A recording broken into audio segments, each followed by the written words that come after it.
It is often like that. I'm expected to be exceptional, yet I'm also held to impossible standards. I'm told to be strong, but not too assertive. And I'm told to be ambitious, but not too ambitious. And I have faced scrutiny. I'm gonna go low a little bit, and we'll get back up to the high. I have faced challenges and scrutiny that I know many male colleagues do not experience. Remarks on my appearance, whether it's the color of my hair or my weight, has been a daily feature on social media.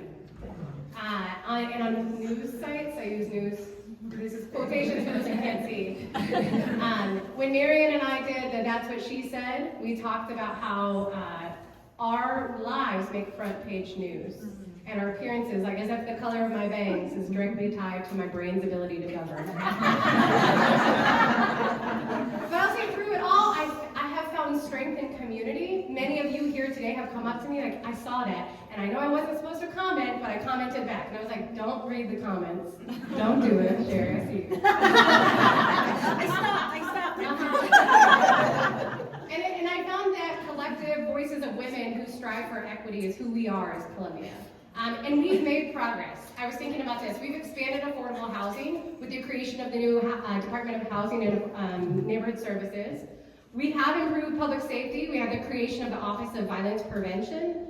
And we've invested over $32 million in federal funds in the last year alone that I went to DC and asked for coming back to us. And these achievements have not come easily. They're the result of collaboration, dedication, and really listening when I'm showing up to hearing what it is that people want, what it is they're looking for. And as I think about the next 3 years, my priorities remain steadfast, strengthening, ensuring our safe neighborhoods, focusing on strategic infrastructure growth, and continuing to expand affordable housing. And we have the momentum, and we just have to keep building on it together. I will be honest with you, and you made reference to this, Kathy, I'm worried.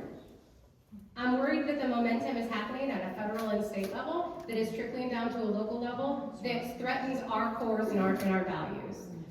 In April's race, we have a qualified woman.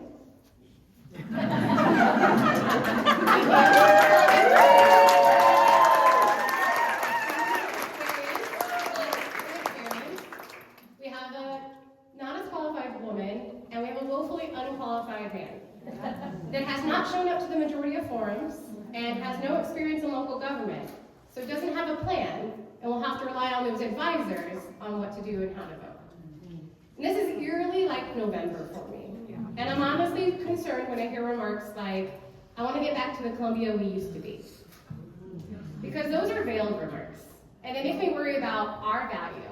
I mentioned this in an event yesterday, and then we were there. And they'll ask the question, how will we, as local officials, stand up for diversity, equity, and inclusion? And I mentioned the week that the executive orders were happening from the federal government was the week of our Columbia Values Diversity Breakfast. Something that started up with Marianne and Mary. So these two kind of coordinated originally, and the Office of Cultural Affairs at the City of Columbia puts it on every year. And one of the things that I thought about was that we had people contacting us saying, are you still going to have the breakfast? And I said, well, yes, because like the title says, Columbia values diversity. This is who we are. We have a diversity, equity, and inclusion coordinator for this position to make sure that we are living our values and our community's values.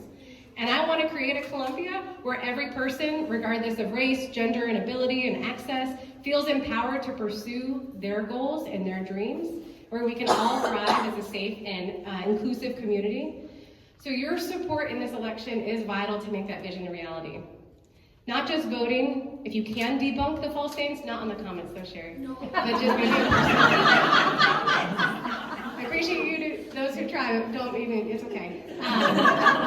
You can ask me to come to any event you're having, I will show up. I want to attend, I want to meet, get out there in front of people, and the biggest thing is to vote.